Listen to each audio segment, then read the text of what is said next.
Bonjour.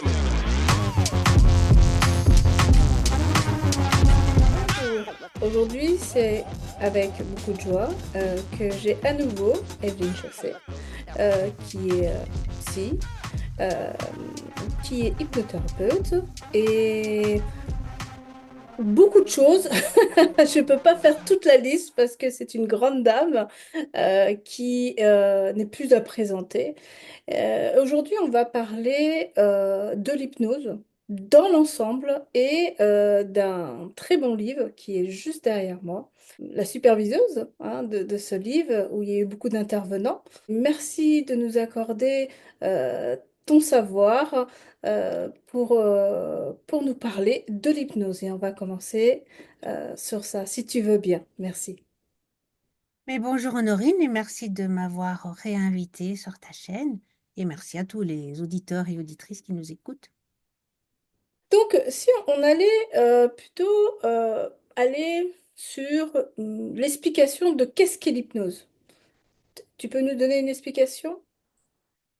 Alors moi je ne suis pas très fan des définitions, hein. En général évidemment je le fais dans les bouquins parce qu'on est bien obligé, mais disons qu'il y a plusieurs définitions possibles. Si on part du côté psy ou du côté neurosciences, j'ai enfin, une définition très simple, c'est que un état de concentration particulier permet de limiter le champ. Moi, je vois ça un peu comme les, les petits appareils là qu'on peut avoir dans la cuisine avec le sel pour savoir combien de temps on doit faire les œufs mollets, hein. Et donc, on a une espèce d'entonnoir comme ça. Donc, la tension, elle est labile, elle est portée sur beaucoup de choses. Et puis, là, on va la concentrer. Et le fait de se concentrer, eh bien, après, ça va réouvrir un autre champ. Si on prend une définition plus neurosciences, je dirais que c'est un fonctionnement particulier du cerveau qui permet d'envisager les choses un petit peu autrement, de se libérer des croyances limitantes. En hypnose, ce que j'ai tendance à dire, c'est que en l'état de veille habituel, on dit oui, mais pourquoi? Pourquoi c'est comme ça? Pourquoi est-ce qu'elle dit ça? Et puis en hypnose, c'est plutôt pourquoi pas? Donc ça va fonctionner différemment. Ce qu'on peut aussi montrer en hypnose au niveau neurosciences, c'est que les parties de notre cerveau fonctionnent différemment, elles se connectent différemment, c'est-à-dire elles communiquent différemment les unes avec les autres. Certaines parties vont être plus activées, d'autres moins activées. Voilà, je pense que ça permet aussi, si on a une vision moins matérialiste des choses, c'est-à-dire qu'on pense pas que les choses viennent absolument toujours de notre cerveau, mais peut-être que on peut se connecter à une sorte d'internet, si je puis dire comme ça, c'est-à-dire de la grande conscience d'un réseau d'informations. Eh bien, l'hypnose peut aussi être vue comme quelque chose qui va nous libérer, hein, qui va libérer le cerveau de ce qui peut être un frein à ce genre d'accès. D'accord. Et toi, ton expérience avec comment tu as rencontré l'hypnose et ton expérience, parce que tu as même, enfin voilà, tu enseignes encore, je crois, tu as un DU d'hypnose à Metz, c'est ça? Mais c'est à Bruxelles. D'accord. Donc, qu'est-ce que tu peux nous dire de cette rencontre avec l'hypnose et qu'est-ce qui t'a mené à en écrire plusieurs livres d'ailleurs? En fait, j'étais dans une situation où j'étais quand même assez déprimée par mon boulot de psy, parce que j'avais pas d'outils à l'époque, hein. Il faut se remettre, moi je suis sortie en 88 de l'université et donc on était plus dans ce qu'on appelle l'approche psychodynamique, hein. On était fort dans la psychanalyse. Et à l'époque, je travaillais avec les enfants malades du cancer et papoter, ça sert pas à grand-chose en fait. Et je travaillais aussi dans un contexte de guerre. Je travaillais en ex-Yougoslavie, donc une semaine par mois, je partais en ex-Yougoslavie où j'entendais des horreurs, où les gens allaient super mal. Et en fait, aujourd'hui, on sait que faire parler les gens de leur trauma, c'est pas une bonne idée. Ça peut même accroître ou renforcer les symptômes traumatiques. Et donc, je travaillais dans cet hôpital. Il y a une stagiaire qui est venue demander pour faire un stage. Alors, cette fille était psychologue depuis plusieurs années, mais elle était partie plutôt dans les ressources humaines et elle voulait revenir à la clinique. Et donc, elle a fait cette formation en hypnose bien pour se rapprocher de la clinique pour avoir des outils. Évidemment, dans un hôpital comme le mien, dans un département comme celui où je travaillais, on ne peut pas laisser une personne circuler n'importe comment. Il y a des quartiers stériles, il y a des règles très strictes au niveau de l'hygiène. Et mon patron m'a dit, bah, écoute, si ça t'intéresse, tu prends. Si ça t'intéresse pas, tu lui dis non. Et ben, je trouvais ça très intéressant. Et puis j'ai vu les miracles qu'elle a fait directement en une seule séance avec certains de nos petits patients. Il y a deux adolescents qui m'ont particulièrement marqué. C'est un adolescent qui avait des douleurs, mais vraiment incontrôlables. Il avait une pompe à morphine et malgré ça, ben, il avait toujours autant de douleurs. Évidemment, la pompe à morphine, elle cale, elle bloque à une certaine dose de morphine, puisque sinon ça peut être létal. Et donc, elle, une séance, eh bien, le gamin a réussi à gérer ses douleurs et l'autre, il avait des vomissements irrépressibles, alors qu'à l'époque, on avait déjà des bons médicaments pour les chimios, hein, quand on a des nausées. Et malgré ça, il vomissait une séance et voilà, elle avait résolu le problème. Et là, j'ai pas cherché à savoir beaucoup plus, hein. Je lui ai demandé où elle s'était formée. Elle m'a donné les coordonnées de son centre. Et puis, j'ai entendu aussi parler d'un autre centre. Et puis, comme je pouvais pas choisir entre les deux, j'y arrivais pas. J'ai fait les deux formations en hypnose parallèlement. Et voilà comment j'ai découvert l'hypnose, mais aussi comment je me suis passionnée parce que, bon, je parle de ces deux contextes spécifiques, l'hôpital et la guerre, mais à l'époque, je travaillais aussi, bon, je travaillais comme une folle, moi, hein. Je travaillais 66 heures par semaine. Donc, j'avais aussi un cabinet de consultation déjà à partir de 1990. Et bon, bah, les gens, ils viennent, ça ne va pas, puis 15 jours après, ça ne va pas, puis 3 semaines après, ah, ça va mieux. Ouf, ah oui, mais c'est parce que la personne est tombée amoureuse. Oui, mais elle revient la semaine suivante. Bah, c'est fini, il m'a laissé tomber. Et hop, de nouveau, ça ne va pas. Et en fait, j'étais vraiment déprimée par mon boulot. Et tout d'un coup, eh bien, il y avait des outils où les gens revenaient et petit à petit, on voyait les résultats. Alors, parfois en une séance, il y a parfois des miracles, mais aussi des gens qui étaient en thérapie depuis longtemps. À l'époque, c'était 2 fois par semaine, généralement, hein, 1 à 2 fois par semaine. Et puis, tout d'un coup, les choses bougeaient, les choses changeaient. Voilà, et donc je me suis vraiment passionnée pour l'hypnose. Oui, et donc, et qu'est-ce qui t'a donné envie de... Je sais que tu as écrit... Pour voir des histoires thérapeutiques. voilà, et que je pense que tous tes élèves, et je l'ai, ce livre, qui te connaissent. Et qu'est-ce qui t'a donné envie de faire voilà, un peu un livre de recettes avec euh, des techniques de différentes approches et puis intervenants? C'est venu comment? Alors pour le premier, le pouvoir des histoires thérapeutiques, moi j'ai écrit le bouquin qui m'a manqué. À l'époque, il y avait rien en français, quoi. Il y avait que quelques bouquins en français, tout était en anglais. Et donc j'ai écrit l'ouvrage qui m'a manqué, donc des scripts d'hypnose bien sûr, mais aussi des scripts détaillés avec toutes les techniques. Et bah, c'est en fait ce qui m'a mis le pied à l'étrier, c'est ce bouquin-là, puisque c'est mon premier bouquin, hein. Et en fait, ma mère était mourante, et donc j'ai arrêté de travailler pour pouvoir m'occuper d'elle.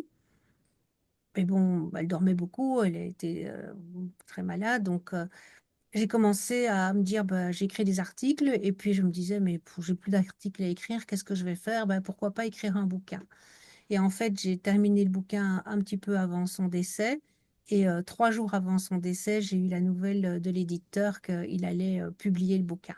Donc ça, c'est par rapport aussi à l'écriture. C'est ce qui m'a donné envie d'écrire. Et c'est pour ça aussi que ce premier ouvrage est principalement, alors on l'a intitulé, je crois, le sous-titre, c'est Le pouvoir d'histoire thérapeutique, l'hypnose ericksonienne dans la guérison des traumatismes psychiques.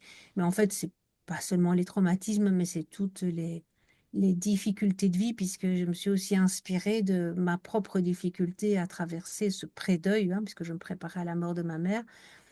Et donc, ça m'a mis le pied à l'étrier de l'écriture. Et puis après, je n'ai plus jamais arrêté. Et dans le grand livre de l'hypnothérapie, bah, il y a évidemment ce gros livre rouge que beaucoup de personnes connaissent, le Corydon-Hammond, hein, Métaphores et suggestions hypnotiques. Alors, j'avais trouvé des bonnes choses dans ce bouquin, mais je trouvais aussi qu'il y avait encore beaucoup d'hypnose classique, mais pas dans le bon sens du terme, hein. Je suis tout à fait pour les inductions rapides, par exemple. J'ai vraiment aucun souci avec ça. Mais c'est encore, par exemple, fort sur le dégoût si on prend la cigarette. Enfin, je ne dis pas que c'est pas bien, mais je pense qu'il y a des choses plus intéressantes à faire. Et donc, je trouvais qu'il y avait encore beaucoup de choses de ce style-là et que l'hypnose en 40 ans, puisque ça fait au moins 35 ans que ce livre a été édité, 35-40 ans, l'hypnose avait évolué et que c'était intéressant d'aller demander à des personnes dans leur domaine de spécialisation de parler d'hypnose et de parler des outils qu'ils utilisaient. Alors, c'est évidemment pas un livre à lire de bout en bout, c'est plus un livre où on va piocher en fonction de ses besoins. Oui, et puis c'est un livre qui enfin, touche tous les praticiens en cabinet, mais aussi euh, l'aspect médical. Donc, parce qu'il y a des infirmiers qui sont formés, il y a des anesthésistes qui sont formés à l'hypnose. Donc, et dans ce livre, il y a ces deux parties-là. Il y a, même si on les deux, on va pas les séparer, mais il y a l'hypnose, enfin, sur thérapeutique et médicale. Oui, tout à fait. Dans l'hypnose thérapeutique, je dirais même qu'il y a deux parties parce que des personnes n'ont pas nécessairement des troubles psychologiques au sens des dépressions ou des anxiétés, par exemple, généralisées, mais peuvent rencontrer sur leur chemin des difficultés, comme par exemple un deuil, un traumatisme, mais aussi des difficultés d'apprentissage chez les enfants, par exemple. Donc, il y a toute cette partie finalement plus de renforcement du moi, hein, de personnes qui ont, voilà, par exemple, il y a un chapitre sur l'hypnose en prison. Alors les gens disent, bah oui, mais moi je travaille pas en prison.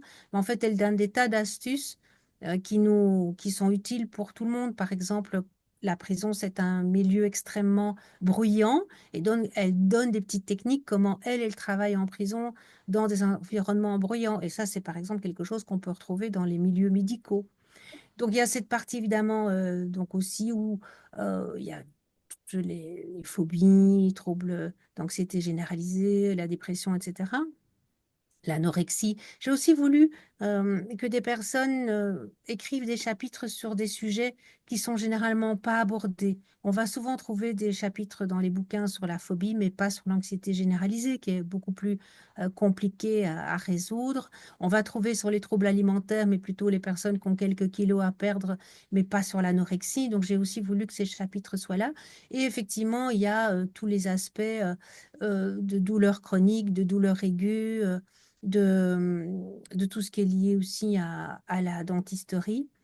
Et je dirais que, évidemment, on peut se dire, ah oui, mais la dentisterie, ça n'intéresse que les dentistes. Sauf que moi, j'ai eu des personnes qui venaient aussi en thérapie pour les anxiétés et qu'on peut aussi aller piocher dans ces chapitres-là pour se dire, bah, comment je peux préparer, moi, en tant que thérapeute, en tant qu'accompagnant, aidant une personne à gérer ça, comme la douleur chronique. On a quand même beaucoup de personnes qui viennent en thérapie pour la douleur chronique. Donc, nous, on peut, en tant qu'accompagnant, aller piocher là-dedans, et puis les infirmiers, les médecins peuvent venir piocher dans les parties plus psy, parce que quand on est dentiste, par exemple, il y a évidemment tout ce qui est gestion de la douleur, mais il y a aussi tout ce qui est gestion de l'anxiété et des phobies.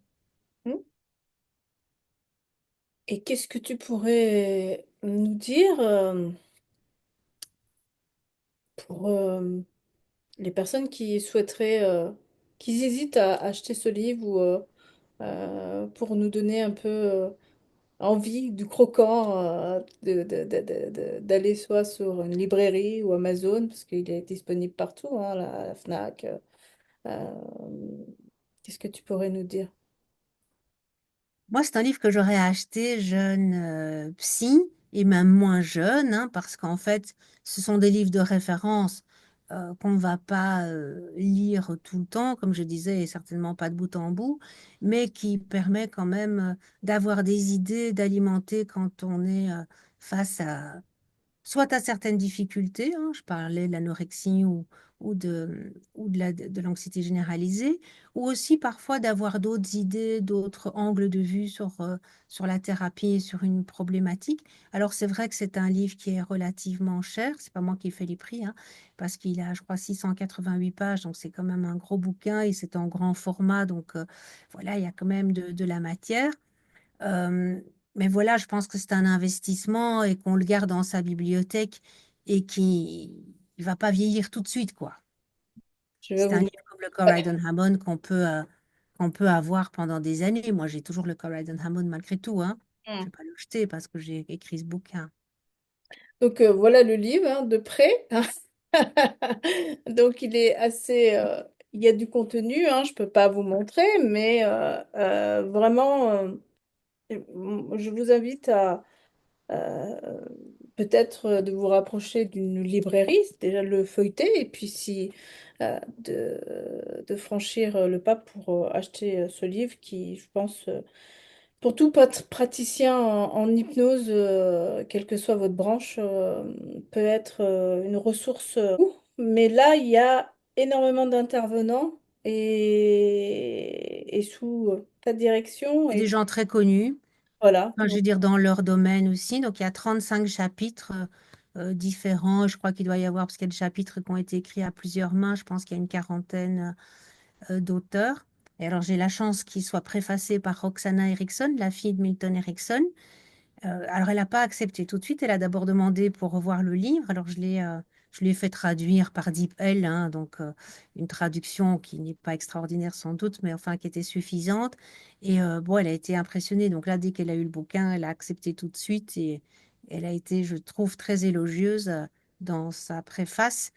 Et donc, on a fait aussi deux petites vidéos avec elle, deux petites interviews sur ma chaîne YouTube Résilience aussi, où elle, spontanément, elle parle de ce livre en disant qu'elle trouve que c'est impressionnant aussi d'avoir rassemblé toutes ces personnes, puisqu'elle en connaît quand même quelques-unes dans ce livre. Voilà, donc c'est l'autre préfacier, c'est Dan Short, qui est moins connu chez nous, mais qui est très connu aux États-Unis. D'accord. En tout cas, je mettrai les références du livre en dessous. Et puis, bah, tes références que tu as citées dans la vidéo. En tout cas, merci. C'est toujours une joie de passer un moment avec toi. Et moi aussi, Honorine.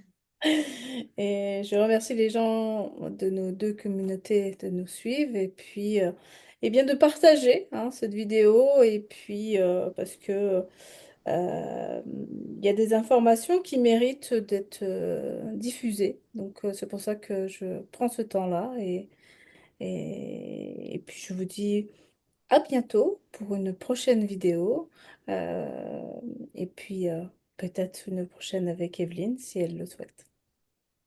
Ben, merci à toutes et à tous de nous avoir suivis jusqu'au terme de ce petit entretien. Merci à toutes et à tous.